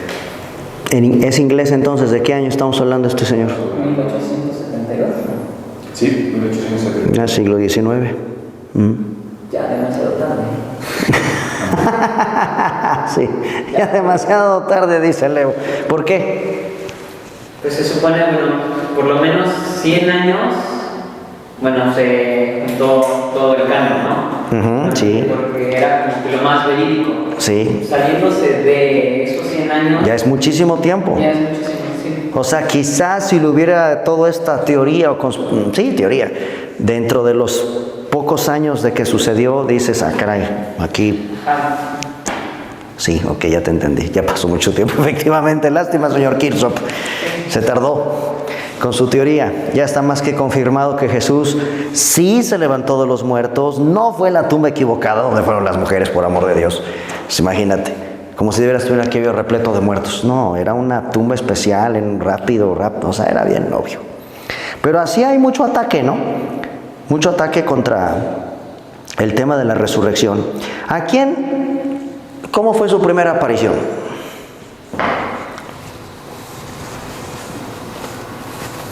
Pasan 3 días, Jesús se levanta de los muertos. Eso también es una doctrina fundamental para nosotros los cristianos, el tema de la resurrección de Cristo. Sin resurrección no hay cristianismo. Así de fácil. Sin el tema de la resurrección no hay cristianismo. No podríamos tener nuestra confianza en el Señor. Tendríamos una religión como muchas que hay. Bebamos y comamos. ¿Qué va? Bebamos y comamos, total, mañana moriremos, no pasa nada. Pero no, el tema de la resurrección es el pilar sobre el que descansa nuestra fe cristiana. Si nosotros hiciéramos una lista de cómo fue las apariciones de Jesús resucitado, sería muy interesante que a la primera que se le apareció, ¿quién fue? Fue una mujer. Juan 20:11. Pues la única que tenía fe en ese entonces. ¿Quién? La única que tenía fe. Pues, ¿quién tenía fe? La única que tenía fe en ese entonces. ¿Cómo se llamaba? María. ¿María qué? Magdalena. Capítulo 20, versículo 11 de Juan. Pero María, o sea Magdalena, estaba afuera llorando junto al sepulcro, y mientras lloraba se inclinó para mirar dentro del sepulcro. Y vio 2 ángeles con vestiduras blancas que estaban sentados, el uno a la cabecera y el otro a los pies, donde el cuerpo de Jesús había sido puesto. Y le dijeron: mujer, ¿por qué lloras? Les dijo: porque se han llevado a mi Señor y no sé dónde lo han puesto. Cuando habían dicho esto, se volvió y vio a Jesús que estaba allí, mas no sabía que era Jesús. Jesús le dijo: mujer, ¿por qué lloras? ¿A quién buscas? Ella, pensando que era un hortelano, le dijo: Señor, si tú lo has llevado, pues dime dónde lo has puesto y yo lo llevaré. Jesús le dijo: María. Volviéndose ella le dijo: Raboni, que quiere decir maestro. O sea, increíble. Jesús, a la primera que se le aparece es esa mujer, María Magdalena. Luego en Mateo 28 del 9 al 10 aparecen otras mujeres. En Lucas 24:34 se le aparece a Pedro. En Lucas 24 del 13 al 32 a 2 discípulos. En Lucas 24 del 33 al 49 a 10 apóstoles. En Juan 20:26 a Tomás. En Juan 21 a 7 apóstoles. En Mateo 28 del 16 al 20 a todos los apóstoles. En Hechos 1 del 4 al 9 a todos los apóstoles. En 1 de Corintios 15:6 dice la Biblia que se apareció a 500. En 1 de Corintios 15:7 a Santiago. Y 1 de Corintios 15:7 también dice que a Pablo. Por eso dice: yo fui el último. Sí. María Magdalena, mujeres, Pedro, discípulos, apóstoles, Tomás, 500 hermanos, Santiago y Pablo. Eso me habla de que hay múltiples testigos de todo tipo en la resurrección. Y siento que es un tema importante porque muchas veces, cuando yo me llegué a preguntar por qué Dios en las cartas y en todas las epístolas de los apóstoles, me preguntaba por qué Dios lo repite una y otra vez en cada uno de los apóstoles. Estaba haciendo un estudio que era para 2 cosas. La primera, para afirmar que los que iniciaron la carrera de Cristo desde su inicio hasta su final, que fueron sus 12 apóstoles, los que fueron elegidos para elegir las cartas, o sea, tenía que coincidir la historia de cada uno de esos testigos. Claro. Y 2, que los apóstoles eran los únicos autorizados, guiados por el Espíritu Santo, para narrar lo que estaba sucediendo y lo que sucedió en la vida de Jesús. Y no fue, por ejemplo, Kirsof Lake o otros escritores, o sea, fueron los apóstoles, los autorizados por el Espíritu Santo para redactar la historia de Cristo, porque la doctrina de todos los escritores que no forman parte de la Biblia tuerzan las escrituras. Kirsof Lake estaba leyendo que tiene una investigación sobre la epístola de Bernabé, la epístola de Bernabé. Y es ahí donde mencionas por qué estos libros apócrifos no forman parte del canon. Del canon, claro. Y la respuesta es porque los mismos que escriben la palabra de Dios son los mismos que son testigos. Y al ser del mismo grupo de Jesús, la historia de cada uno tiene que coincidir. Exactamente. Coincide. Esto nos lleva a la parte final de la clase. ¿Por qué Jesús es mejor que otros? Por ejemplo, mejor que Moisés, que Mahoma, que los gurús de la India, que Buda, que Sócrates, que Lao Tzu, los de la religión del taoísmo. ¿Por qué Jesús es superior a todo eso? ¿Qué opinarían? ¿Jesús superior a Moisés o a Abraham, a Mahoma? No sé cuántos de ustedes conozcan un poco del Corán o de la religión de los musulmanes, lo que practican en la adoración al profeta, de profeta Mahoma, de los gurús de la India. La palabra gurú, ¿saben qué significa la palabra gurú? Maestro, que son guías también dentro de la religión hindú. ¿Por qué Jesús es superior a Buda, por ejemplo, Siddhartha Gautama, A los ángeles. La palabra Buda significa el iluminado dentro de la religión. Es una secta, no es una religión atea incluso, ¿eh? Así se enseña el budismo. El iluminado. ¿Por qué es superior a Sócrates? ¿Por qué es superior a Aristóteles o cualquiera de los más grandes personajes que tú quieras mencionar en la historia? Lao Tzu, por ejemplo, el taoísmo, una religión supersticiosa, politeísta que hay también en el mundo. ¿Por qué los cristianos tenemos que decir, bueno, Jesús no lo puedo poner junto a ellos? Yo ya tengo mi respuesta. También. A ver, compártemela. Aquí puse porque ninguno de ellos murió e hizo purificación de los pecados y triunfó sobre la muerte y Satanás. Solo Jesús lo hizo. Bueno, ok. Sí, por más que hayan muerto. Sócrates, ¿saben cómo murió Sócrates? Envenenado. Sí. Le dieron una brebaje que se llama la cicuta y pues su vida queda como un gran personaje, ¿no? Ninguno de esos que eran cuando una persona tiene compasión, ¿cómo se dice? Tenía compasión por esos dioses, esos falsos dioses. Ajá. Ninguno se atrevió a llevar la carga de los pecados. Si eran tan divinos y tan puros, ¿por qué ninguno se sacrificó por la humanidad? Ninguno de ellos muere por ti. Ok. A ver, Leo, una reflexión. ¿Por qué Jesús es superior a Buda, a todos esos? Era igual, fue el único que resucitó y que dio, ahora sí que pudo llevar los pecados de todos nosotros. ¿Eso qué nos debe de motivar como cristianos? ¿Qué nos debe de diferenciar de tantos millones que están perdidos en sus monos estos, creyendo en estas tonteras? Por más respetuoso desde luego que sea un Sócrates, el budismo, el hinduismo, como cristiano, ¿eso qué me debe de motivar a mí? Cuando uno comparte en un centro de rehabilitación, ¿te imaginas qué hermoso es decirles a los chicos en una cárcel, como vamos a ir, estos mensajes? El hecho de decir, yo voy a hablarte de alguien que no puedes ponerlo en el mismo saco que cualquiera que me menciones. No me importa quién chipocludo me manejes de la historia o qué gran líder religioso me pongas. Cristo se cuece aparte. ¿Por qué? Por esto lo que ustedes dicen, ¿qué mensaje tenemos? Tan poderoso del Evangelio.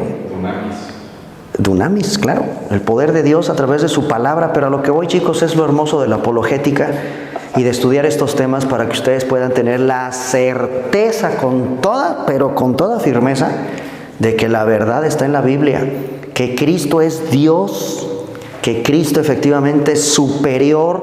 Ni siquiera hay un punto de comparación de poner a Jesús en alguno de los líderes religiosos o personajes de la historia más asombrosos, por lo que hemos revisado en estas clases, ¿no?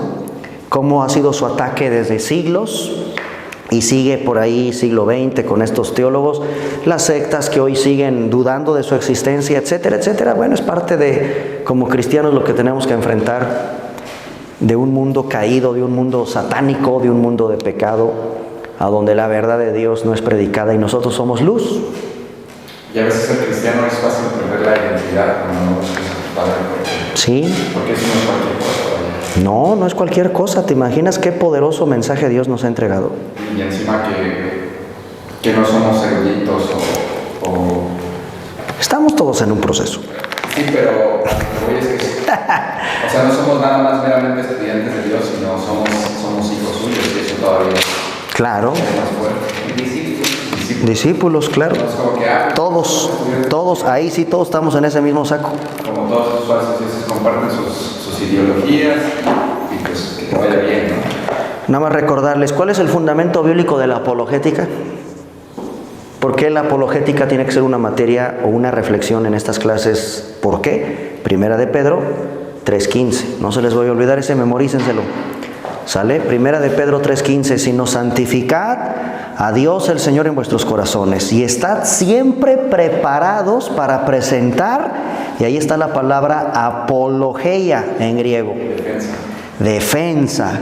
Pero dicen lo que están diciendo ustedes, con mansedumbre y reverencia. No es pedante, no eres un payaso arrogante que agarras y ahora sí, quítense porque ahí les voy. No, es con mucha humildad, con mansedumbre, reverencia y ante todo aquel que demanda razón de la esperanza que hay en vosotros. No se les olvide 1 de Pedro 3:15, chicos. ¿Ok? Bueno, vamos a entrar a la próxima clase a defender ahora la Biblia. ¿Y por qué la Biblia? ¿Qué tiene de raro o de extraordinaria la Biblia? Jesús, ¿cuántas versiones tienes? Aquí nada más tengo 4. No, pues no más. Ok, bueno, vamos a orar, chicos. Te damos gracias, Señor, en esta tarde por habernos permitido en estos minutos poder volver a recordar lo que ya sabemos, aunque quizás hoy hemos visto algunos detalles maravillosos de quién eres, de tu grandeza, de tu poder, de que Cristo en verdad es Dios, de que Cristo, Señor, es nuestra única esperanza en salvación. Te pedimos que siempre nos des el corazón humilde para poder hablar de Él a todo ese mundo perdido que no conoce de ti. Te damos gracias por la vida de los hermanos que se conectan para seguir estas clases por línea o los que están aquí presentes. Bendice nuestras vidas, Señor, y que podamos recordar la importancia y el privilegio tan grande de nosotros ser portadores de un mensaje que contiene la verdad que transforma la vida. Y ese mensaje es el Evangelio de Cristo Jesús, que vino al mundo para salvarnos de nuestros pecados. Gracias por este tiempo hermoso, Señor. En el nombre de Cristo oramos. Amén. Amén. Muy bien, vámonos. ¿Ya pensaste aquí regalarle una escultura de...? No. No se metan en broncas, no se metan en camisa de 11 varas. Un carrito de carreras. No. ¿Me ayudas a apagar la cámara, Alex? Por favor, hijo. Es que si son temas muy delicados.